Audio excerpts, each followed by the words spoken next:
Bonjour. Bonjour.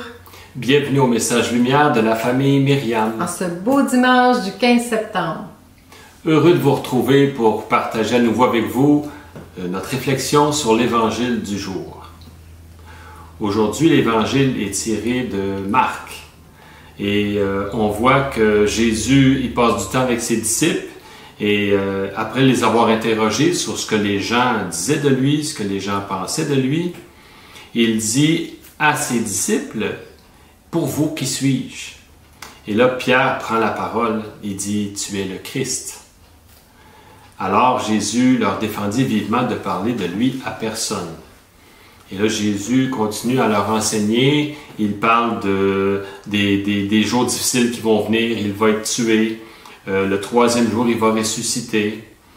Et là, à un moment donné, après avoir entendu tout ça, Pierre le prend à part et on dit qu'il se mit à lui faire de vifs reproches. Mais Jésus se retourna et voyant ses disciples, il interpella vivement Pierre. « Passe derrière moi, Satan.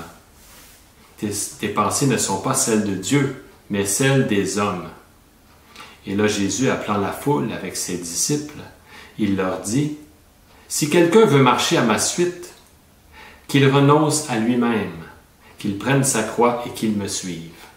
Car celui qui veut sauver sa vie la perdra, mais celui qui perdra sa vie à cause de moi et de l'Évangile la sauvera. » Alors, il y a deux extraits qui attirent notre attention dans cet évangile. Jésus interpelle vivement Pierre, « Passe derrière moi, Satan.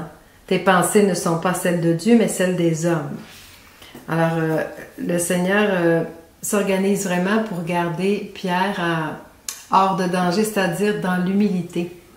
C'est important, il y a tellement de grandes missions qui travaillent son humilité. Il ne faut pas que ça lui monte à la tête. Pierre veut possiblement juste défendre Jésus avec un raisonnement humain, mais Jésus le remet à sa place. La place de Pierre est derrière Jésus. Il est formé par Jésus. Nous sommes également formés par Jésus.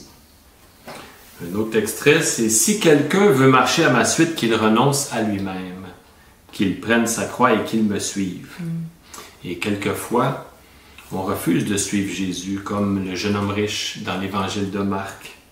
Pourtant, il respecte bien la loi, depuis sa jeunesse même.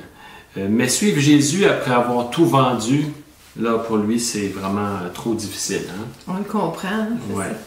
Parce que suivre Jésus, en quelque part, c'est exigeant. Parce que la route n'est pas toujours tracée d'avance. Ben, c'est comme quand on est, on ne voit pas toute notre vie jusqu'à notre mort. C'est une journée à la fois, on avance, on ne sait pas quand ça va finir, mais c'est ça, c'est dans la providence de Dieu. Dans l'abandon. Comme on avance en voiture, dans le fond, hein? Pour un voyage, les phares sont allumés, on ne voit pas trop loin, mais on voit à quelques mètres, puis on avance au fur et à mesure. Justement, nous sommes formés par Jésus, comme on disait tantôt, mais comment, de quelle façon? Ici, moi, je vois la parole de fondation de la famille Myriam. Hein? Quand on dit, c'est Sœur Jeanne qui avait reçu ça en 1974. C'est une expérience de providence que j'attends de toi. Je te dirai tout au fur et à mesure. Faire confiance au Père, hein? Dieu Providence, faire confiance au Père sans pouvoir tout contrôler et avancer justement dans le fur et à mesure.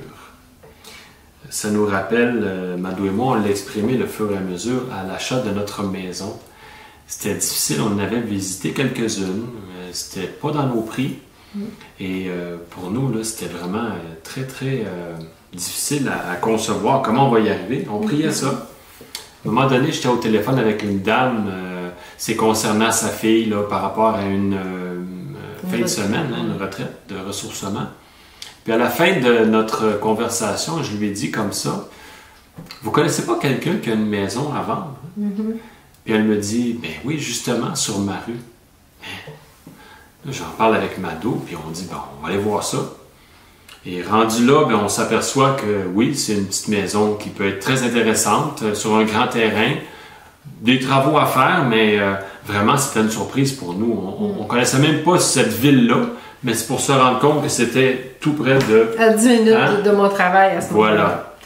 Alors, non, ça a été formidable. C'est encore la maison qu'on a aujourd'hui. On a vu un petit clin d'œil du bon Dieu. Hein? On a vu qu'il prenait soin de nous à travers tout ça. C'est ça. Puis dans le fur et à mesure, justement, on l'a amélioré parce qu'elle avait besoin d'amour. Et puis on a pu vivre la communion avec frères et amis, frères et sœurs et amis pour vraiment vivre vraiment la communion pour cette petite maison qui s'est agrandie. Alors suivre Jésus, c'est le rencontrer, lui ressembler et rassembler avec lui. Il s'agit ici des traditions d'intimité de la famille Myriam, vécues avec Marie, notre mère éducatrice, pour faire la communion en famille. D'abord, dans l'oraison, je viens rencontrer Jésus.